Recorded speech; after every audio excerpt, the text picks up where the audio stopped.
Haleluya, watoto wa Mungu Baba aliye hai, Bwana wetu Yesu Kristo apewe sifa. Bwana wetu Yesu Kristo azidi kupewa sifa sana. Ninamshukuru Mungu Baba, Mungu Mwana, Mungu Roho Mtakatifu, Baba yetu wa mbinguni na duniani, muumbaji wa mbingu na nchi, kwa nafasi tena aliyotupa kwa ajili ya utukufu wa jina lake. Neema ya Mungu imetukusanyisha tena. Upendeleo wa Mungu umetukusanyisha tena. Na tuna ibada tulio nayo ni ibada ya kumaliza wiki kwa jina la Yesu na kuanza wiki nyingine tena kwa jina la Yesu. Tukiwa na ufahamu kabisa hapa tulipofika ni mkono wa Mungu umetufikisha, si kwa nguvu zetu wala kwa uweza wetu, bali ni kwa nguvu na uweza wa Roho Mtakatifu wa Mungu, mwenye kutuongoza, mwenye kutufundisha, mwenye kutushauri na jicho lake likitutazama. Kwa hiyo tunamshukuru Mungu mpaka hapa tulipofika, na tukiwa na ufahamu kabisa hatuwezi kusogea hatua nyingine bila msaada wa Bwana. Bila msaada wa Mungu hatuwezi, lakini kwa msaada wake tunayafanya makuu, tunashinda na zaidi ya kushinda, tunatoka utukufu hadi utukufu. Sisi ni washindi na zaidi ya washindi, kwa kuwa Bwana yuko upande wetu, hakuna chochote kitakachokuwa juu yetu. Bwana Yesu apewe sifa sana. Nasema nani Mama Elwa, Jesus is the way, na kukaribisha sana katika ibada hii. Na msingi wa ibada hii ni neno la Mungu lililotaa, neno la Mungu lilo uzima, lenye kutujibu majibu yetu, maswali tulio nayo, neno la Mungu linajibu. Bwana Yesu apewe sifa sana. Ni ushindi wetu, ni upanga zaidi ya upanga unaokata kuwili. Neno la Mungu hili linatushindia vita vya sirini na vya wazi, linapiga mbio pande zote. Bwana Yesu apewe sifa sana. Mashariki yetu, magharibi yetu, kaskazini yetu, kusini yetu, juu yetu, chini yetu, baharini, nchi kavu, kote neno la Mungu linapiga mbio na linanena ushindi maishani mwetu. Bwana Yesu asifiwe. Kwa hiyo imani yako yote weka kwa Mungu na kwenye neno lake ambalo latosha kabisa kukuokoa ewe mwanadamu. Na somo ambalo Roho wa Mungu amelikusudia leo hii linasema ya kwamba na Mungu wa mbinguni awainulie maadui zako maadui. Amen. Mungu wa mbinguni awainulie maadui zako maadui. Kwa kama una maadui, basi Mungu awainulie au maadui maadui. Oh, haleluya. Bwana Yesu asifiwe. Na kwenda kufungua ibada hii kwa maombi. Asante Bwana Yesu kwa kuwa wewe ni mwema sana, kwa maana fadhili zako ni za milele. Asante Bwana Yesu kwa kutupa ujasiri ndani yako. Hakika ndani yako Baba yetu wa mbinguni sisi tunakwenda, tunaishi na kuwa na uhai wetu. Uko pamoja na sisi mpaka ukamilifu wote. Tuseme nini Baba juu ya haya? Kwa kuwa uko upande wetu, hakuna silaha yoyote wala chochote wala kiumbe chochote katika ulimwengu wa kiroho na wa kimwili kitakachokuwa juu yetu, kwa kuwa Bwana Yesu uko upande wetu. Baba, niseme nini juu ya watoto wako wa Bwana, juu ya kanisa lako pande zote za dunia?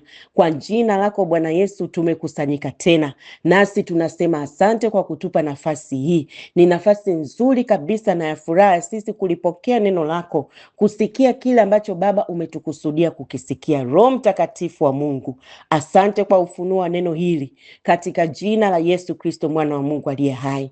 Katika agano la damu yako Bwana Yesu, nimesimama kama kuhani wako, mtumishi wako, uliyenipaka mafuta yako, uliyenitenga ukanitakasa kwa damu yako, ukaniweka nikutumikie, ukagusa kinywa changu, ukaweka neno lako, ukasema niliseme, na wengi wakakurudie wewe Yesu, wengi wakaokoke na kukujua wewe Bwana, na mwili wako Yesu Kristo ukapate kujengwa, na kazi ya huduma ifanyike, na mwili wako ukamilike. Nami Baba, katika damu ya Yesu nimekubali Bwana, kwa jina la Yesu Kristo mwana wa Mungu aliye hai. Baba, ninaingia na wateule wako kwenye kiti chako cha rehema na neema katika agano la damu ya Yesu, na kusihi Baba, rehema zako na neema yako juu yangu na juu ya watu wako wa Bwana, watoto wako wa kike na wa kiume pande zote. Msamaha wa damu yako Bwana usitupungukie Baba yetu wa mbinguni. Damu yako ya agano jipya itusafishe kabisa makosa yetu, maovu yetu, dhambi zetu,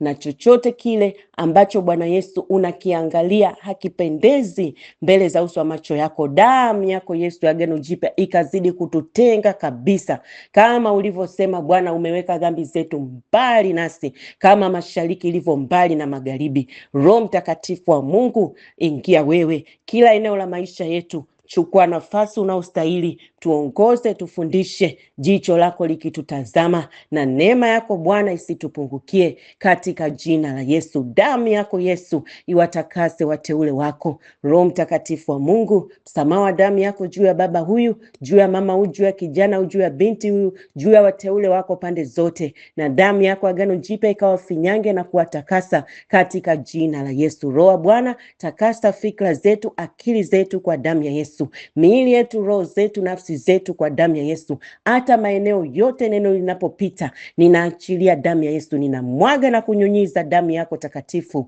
katika jina la Yesu Kristo, mwana wa Mungu aliye hai. Roho wa Mungu, pita, uwezo wako ukadhihirike, ukalithibitishe neno lako kwa zile ishara na maajabu na miujiza, kwa utukufu wa jina la Yesu, na jina la Yesu Kristo, mwana wa Mungu aliye hai likazidi kutukuzwa, katika jina la Yesu. Kupitia ibada hii, kupitia madhabahu hii, likasikike jina lako Yesu badala ya majina yetu, likatukuzwe jina lako Bwana Yesu badala ya majina yetu. Jina lako Yesu lizidi kuhimidiwa. Asante Roho Mtakatifu, kwa nguvu zako Baba, nguvu zako Bwana, nimeziona zinashuka nguvu zako na kutuhudumia sasa, katika jina la Yesu. Haleluya, amen. Ujumbe: na Mungu wa mbinguni awainulie maadui zako maadui. Sema amen. Amen. Katika jina la Yesu, na Mungu wa mbinguni awainulie maadui zako maadui, kwa kuwa wewe umeamua kujificha kwa Bwana Yesu, mwamba ulio imara na ni mwamba ulio salama. Bwana Yesu asifiwe. Nitasoma neno la Mungu katika waraka wa kwanza wa Samueli, mlango wa 23 mstari wa 19 mpaka wa 29. Sasa katika neno hili tunaona ya kwamba mfalme Sauli amekuwa adui wa Daudi, kwa sababu Sauli alijua Daudi amepata kibali kwa Mungu na yeye amekosa kibali kwa Mungu, na ndipo Sauli amekuwa na moyo wa wivu, amekuwa na moyo wa chuki juu ya Daudi, na hivi vyote vinampelekea hadi kumfuatilia na kumuinda Daudi na kutaka kumuua kabisa. Kumbuka neno la Mungu linasema mtu mwenye wivu, yani ni sasa tuna mchawi, kwa sababu mioyo ya wanadamu inaweza kwa nje ikawa inakuchekea. Kumbuka huyu Sauli huyu alikuwa mpaka amemkaribisha Daudi nyumbani kwake, anakula meza moja, lakini moyoni mwake amejaa wivu, amejaa chuki, na alijua kabisa kwamba Daudi amepata kibali machoni pa Mungu, yeye hajapata. Kwa hiyo anamuinda Daudi, anamtafuta Daudi apate kumwangamiza. Sasa hapo summarize, nimeongea kwa kifupi. Nitaanza kusoma ule mstari wa 21. Neno la Mungu linasema, naye Sauli akasema, anawaambia sasa watu, nendeni na wasii mkazidi kupata hakika, mkajue na kuona mahali pake anapojificha. Huyu Sauli ni mfalme, anawatuma watumwa wake waende wakaone ni mahali gani alipojificha Daudi. Anawaambia watumishi wake, chunguzeni basi mkayajue maficho yake yote anapojificha, kisha njooni kwangu, tena msikose, nami nitakwenda pamoja na nyinyi. Tena itakuwa akiwapo katika nchi, mimi nitamtafuta katika elfu zote za Yuda. Maana yake atamtafuta mahali pote. Mstari wa 25, basi Sauli na watu wake wakaenda kumtafuta. Watu wakamwambia Daudi, kuna watu wengine wakamwambia Daudi kwamba unatafutwa. Basi kwa hiyo Daudi akashuka mpaka mwambani, akakaa nyikani pa maoni. Yani hapo nyikani panaitwa nyikani pa maoni. Naye Sauli alipopata habari, alimuinda Daudi nyikani pa maoni. Mstari wa 26, Sauli akaenda upande huu wa mlima, na Daudi na watu wake wakaenda upande huu wa mlima. Naye Daudi akafanya haraka sana kwenda zake kwa hofu ya Sauli, kwa sababu Sauli na watu wake wakamzunguka Daudi na watu wake ili kuwakamata. Kumbuka wakao ameshasikia. Kumbuka siku zote katika uadui una adui yule mwenyewe yule, alafu kuna wapambe wale wa pembeni ambao wanawampelekea habari zako. Sasa watu wa pembeni wamempelekea habari Sauli. Sauli akamfuatilia Daudi mpaka akajua alipo. Neno la Mungu linasema Sauli na watu wake wakamzunguka Daudi na watu wake ili kuwakamata. Lakini wakati wamemzunguka, neno la Mungu linasema, lakini akaja mjumbe kwa Sauli kusema, njoo upesi, kwa kuwa Wafilisti wameishambulia nchi. Mstari wa 28, basi Sauli akarudi kutoka kumwinda Daudi, akaenda kinyume na Wafilisti. Kwa hiyo wakapaita mahali pale Sela-Hamalekoti. Bwana Yesu apewe sifa sana. Yaani naipenda sana. Wakati Sauli amemzunguka Daudi na hayo majeshi yake, kumbuka Daudi ameingia kwenye pango, amejificha kwenye pango. Kwa hiyo wenyewe wamezunguka lile pango. Neno la Mungu linasema, hapo hapo akaja mjumbe, akamwambia Sauli, Sauli, kule kwako kwenye nchi yako kumevamiwa. Kwa hiyo hapo hapo neno la Mungu linasema akaambiwa Sauli, akaambiwa njoo upesi, kwa sababu kule kumevamiwa na Wafilisti. Yaani hema yake imevamiwa na Wafilisti. Neno la Mungu linasema mstari wa 28, Sauli akarudi kutoka kumwinda Daudi, akaenda kinyume na Wafilisti. Kwa akamwacha Daudi, akaenda kupigana na Wafilisti. Na neno la Mungu linasema mahali pale pakageuka jina, pakawa panaitwa Sela-Hamalekoti. Sasa nitakwambia Sela-Hamalekoti maana yake nini. Sikiliza mtoto wa Mungu. Wakati Sauli anamtafuta Daudi na kumuinda ili amuue, Mungu wa mbinguni naye akamuinulia Sauli maadui ambao ndio hao Wafilisti. Ndipo Sauli ikabidi aache kuendelea kumfuatilia Daudi, aende kupigana na Wafilisti. Na mimi leo maombi yangu ni haya. Katika jina la Yesu Kristo mwana wa Mungu aliye hai. Leo hii kwa neno hili, kila anayekuinda kwa ubaya, na yeye leo awindwe usiku na mchana, aanze kuwindwa na yeye kwa jina la Yesu, ili akuache wewe afatilie hao yani na yeye avamiwe. Anayetaka kukuvamia wewe, na yeye avamiwe kwa jina la Yesu, kwa kuwa wewe ni mtoto wa Yesu. Bwana Yesu apewe sifa sana. Neno sasa hapa, Daudi aliyekuwa amejificha kwenye mwamba, na Mungu alipomuokoa Daudi dhidi ya adui yake huyu Sauli, Daudi akauita ule mwamba Sela-Hamalekoti, maana yake mwamba wa makimbilio. Sela-Hamalekoti maana yake mwamba wa makimbilio.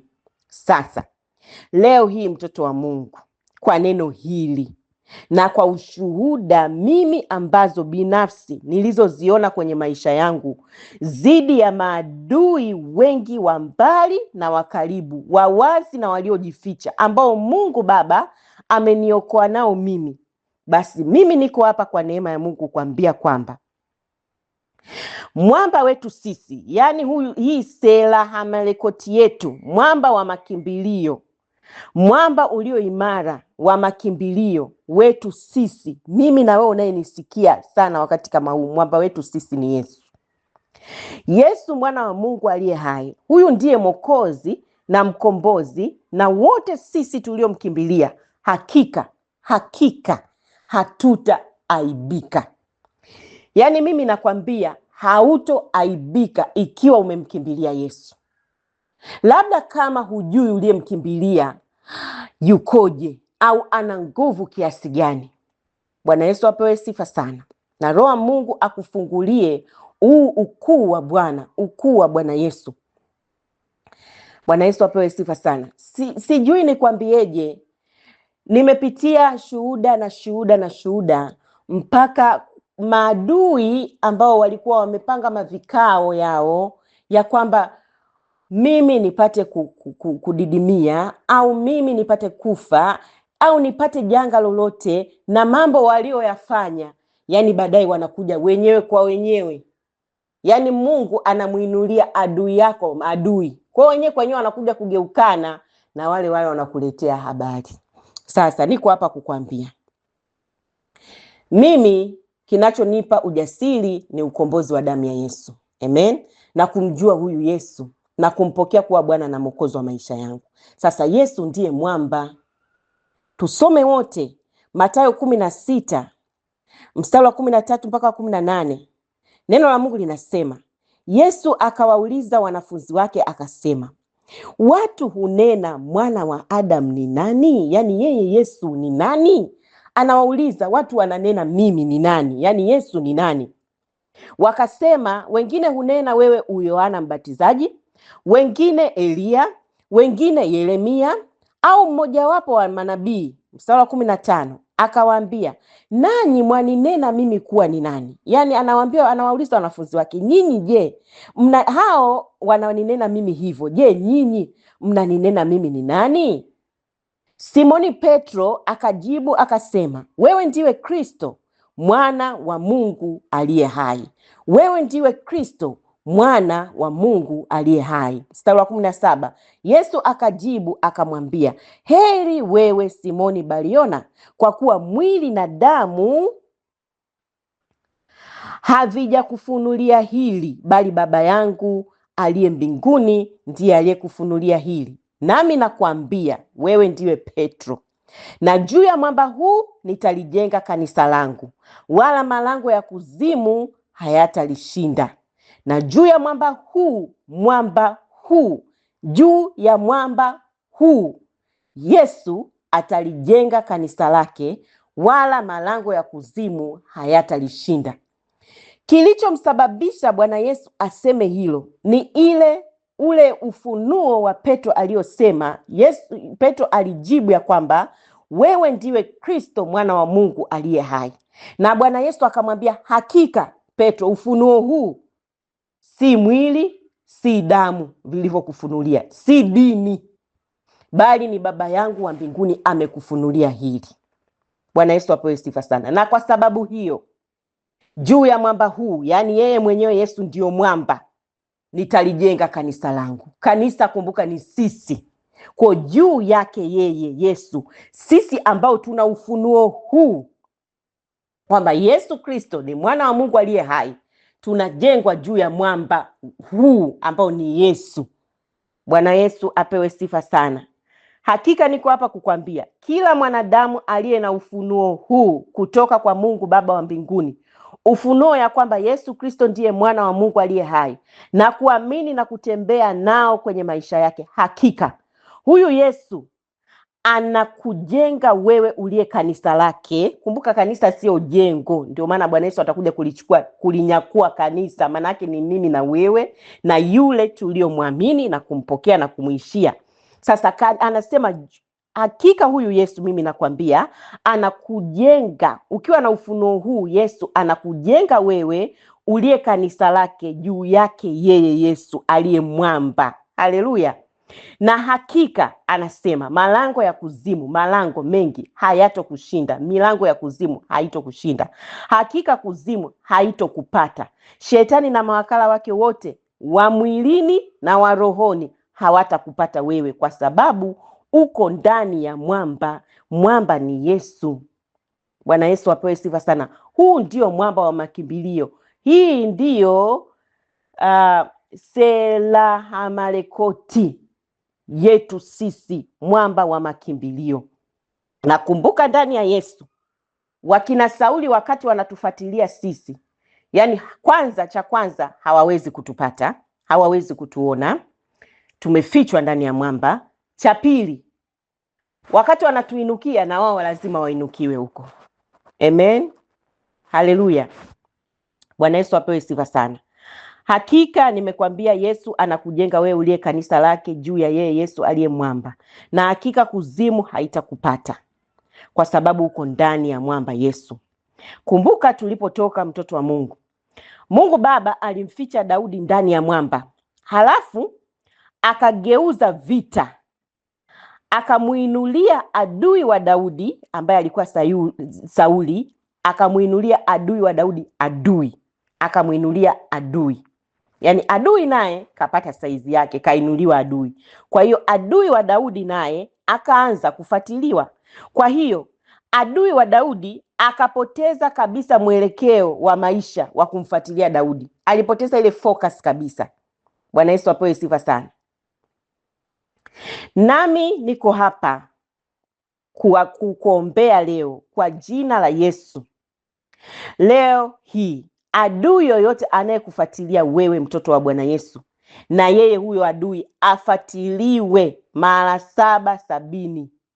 Na yeye huyo adui akainukiwe leo na kufuatiliwa zaidi mpaka apoteze mwelekeo wa kufuatilia maisha yako katika jina la Yesu. Wote tuseme amen.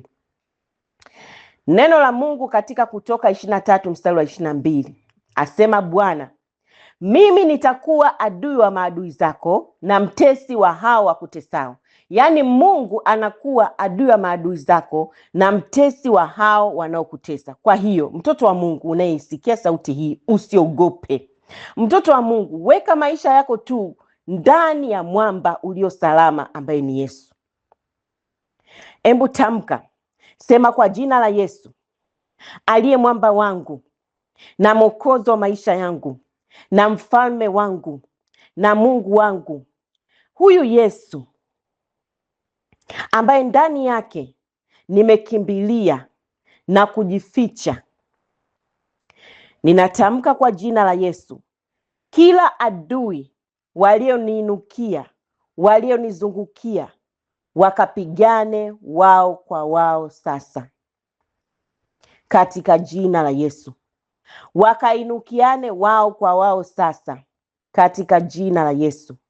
Maadui zangu wakashindane wao kwa wao sasa katika jina la Yesu. Sema kwa ujasiri. Sema kwa ujasiri ukiamini, kwa sababu neno limekupa imani. Na imani ndio inamtoa mtakatifu wa Bwana hatua nyingine mpya, inampandisha utukufu hadi utukufu. Sema kwa jina la Yesu. Vita walivyovipanga juu yangu viwageukie wenyewe. Silaha zao walizoziinua juu yangu zikawarudie wenyewe kwa jina la Yesu. Mashimo waliochimba juu yangu na juu ya familia yangu wakatumbukie wenyewe, wao na watoto wao kwa jina la Yesu. Kwa jina la Yesu. Moto waliouwasha juu yangu ukawateketeze wenyewe kwa jina la Yesu. Majiwe walioyatayarisha yawabilingitie wenyewe kwa jina la Yesu. Mishale ya maadui zangu na mikuki ya maneno yao juu yangu iwarudie na kuwachoma wenyewe kwa jina la Yesu. Mawazo yao mabaya juu yangu yakatimie kwao wenyewe, tena kabla hata hawajaanza kuyatimiza kwa matendo juu yangu, yakawapate wao. Yaani kila baya wanalowaza juu yangu likawapate wao kwa jina la Yesu.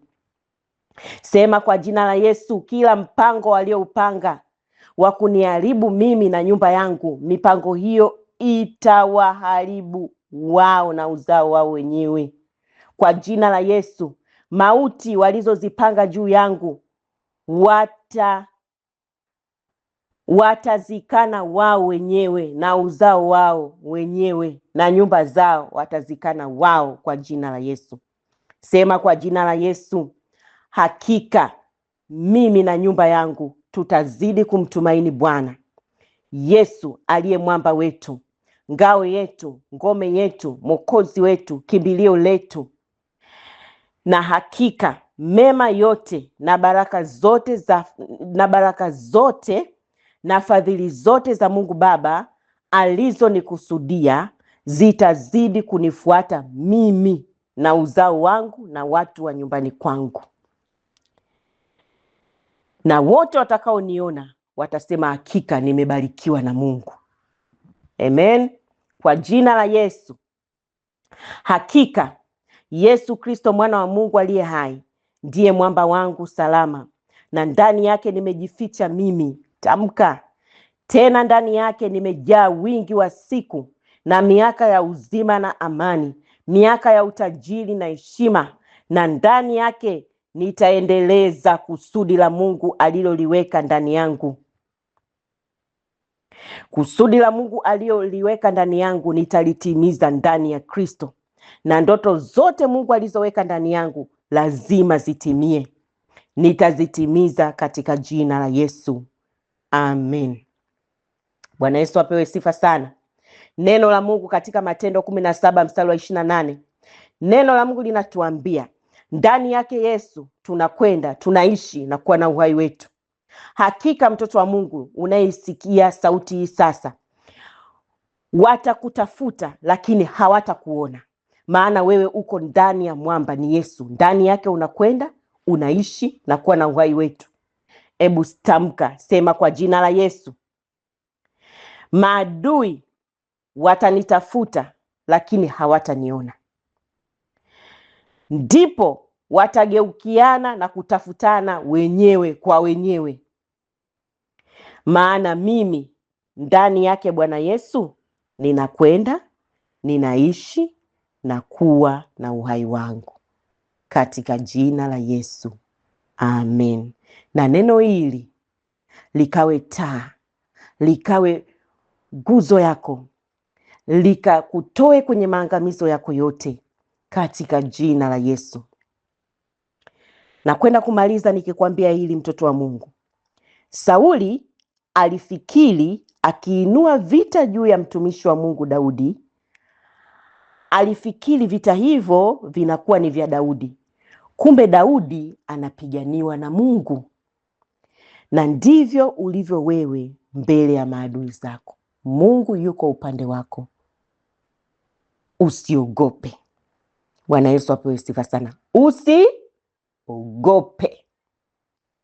Yuko na wewe, ameahidi mpaka ukamilifu wote. Yeye si mwanadamu mpaka aseme uongo wala ajute. Akisema ndivyo amesema. Bwana Yesu apewe sifa sana. Na neno hili ndilo neno la Mungu. Sasa kama upo tayari kumwamini na kumpokea Bwana Yesu, kwa wewe ambaye bado hujamwamini, huu ndio mwamba ulio salama. Dunia haina huruma. Yesu ametuhurumia, akaacha mbingu, akaja kutuokoa sisi wanadamu. Akasema katika neno lake, njooni kwangu ninyi nyote msumbukao na wenye kulemewa na mizigo, na mimi Yesu, yani yeye Yesu, atatupumzisha. Sasa wewe kama hujachukua hatua bado ya kwenda kwake, kumkimbilia yeye, ngome aliyo imara, ndani yake ndio mwamba, yeye ndio anaweza kugeuza mabaya juu yako kuwa mema. Bwana Yesu apewe sifa sana. Amesema nitakuwa adui wa maadui zako na mtesi wa hao wakutesao. Sasa huwa najiuliza sana, kwa wale ambao wanaishi nje ya huyu Yesu, sijui wanaishije, sijui kwa sababu dunia hii haina huruma. Niko hapa kuambia kama uko tayari kumpokea Bwana Yesu, karibu maombi haya. Utatamka kwa kinywa chako, umeamini neno hili, sasa kili upate wokovu. Sema, Bwana Yesu, ninakuja kwako, nimesikia habari zako ya kwamba unaokoa na ya kwamba wewe ndiye njia ya uzima wa milele, na wewe ndiye hekima ya Mungu, na hakuna anayefika kwa Mungu Baba bila kupitia kwako. Ndio maana mimi leo Bwana Yesu ninakuja kwako. Ninajua mimi ni mwenye dhambi.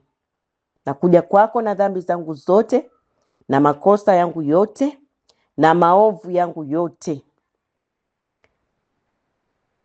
Ninatubu kwako. Ninakuomba Baba unisamehe. Unisamehe dhambi zangu zote, makosa yangu yote na maovu yangu yote.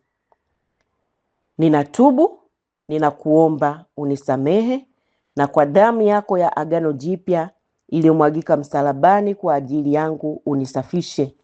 Uyasafishe maisha yangu yote, nafsi yangu, moyo wangu, roho yangu, mwili wangu, dhamira yangu, njia zangu zote kwa damu yako ya agano jipya, na unitenge kwa ajili ya kusudi lako. Bwana Yesu, ninakuamini na kukukiri kwa kinywa changu na kukupokea ndani ya moyo wangu, nikikufungulia kila mlango wa maisha yangu, wewe kuwa ni Bwana na Mwokozi wa maisha yangu, mkombozi wa maisha yangu, mfalme wangu, Mungu wangu. Bwana Yesu, ninaamini ya kuwa Baba Mungu alikufufua katika wafu. Ninakuamini Bwana Yesu ya kwamba wewe ndiwe Kristo, mwana wa Mungu aliye hai, uliyekuja duniani ukamwaga damu yako kwa ajili yangu, ili mimi nipone, ili mimi niokolewe, ili mimi niishi kwa ushindi hapa duniani na baadaye uzima wa milele. Asante Bwana Yesu. Karibu na kukaribisha na kufungulia kila mlango wa maisha yangu. Ingia kwenye maisha yangu, karibu kwenye nyumba yangu, karibu kwenye uzao wangu. Unitawale wewe na unibatize kwa Roho wako Mtakatifu na kunifanya mpya ndani yako. Na kila siku itwapo leo, ninakuomba Bwana Yesu ujifunue zaidi, nikujue. Lifunue neno lako lilo la uzima, na unisaidie nidumu ndani ya neno lako, katika jina la Yesu. Asante Bwana Yesu kwa kuniokoa. Asante Bwana Yesu kwa kuingia ndani yangu.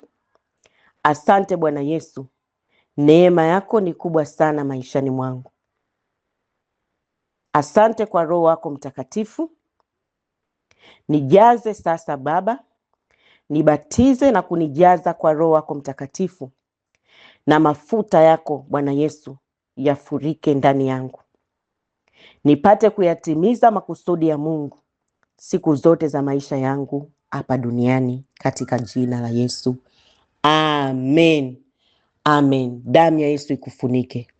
Baba Mungu, nakushukuru kwa ajili ya mbegu hii. Ninaifunika kwa damu ya Yesu, ikazidi kukuzalia wewe matunda katika ufalme wako, kwa jina la Yesu Kristo, ikazae sana. Asante Yesu kwa kuwa umesema anayekuja kwako hutomtupa nje kamwe. Asante kwa kila mmoja aliyesema ndio kwako. Asante Yesu. Amen. Uwe na wiki ya amani. Ushindi wa damu ya Yesu uko juu yako. Kila unapoingia na kutoka, baraka za Mungu zisikupungukie. Kibali na vazi la neema liwe juu yako, katika jina la Yesu. Tembea kwa mamlaka ya damu ya Yesu, ukatawale vyote vilivyo vyema ambavyo Mungu amevikusudia uvitawale, kwa jina la Yesu Kristo, mwana wa Mungu aliye hai. Uwe jasiri, usiogope, kwa kuwa Bwana ameona vyema kukupa ufalme. Haleluya. Na Mungu Baba kubariki na kukupa kibali. Karibu tujifunze neno la Mungu kupitia namba hizi: +255 718 293144, na namba nyingine ni +255 769 145925. Damu Yesu ikufunike katika jina la Yesu. Amen.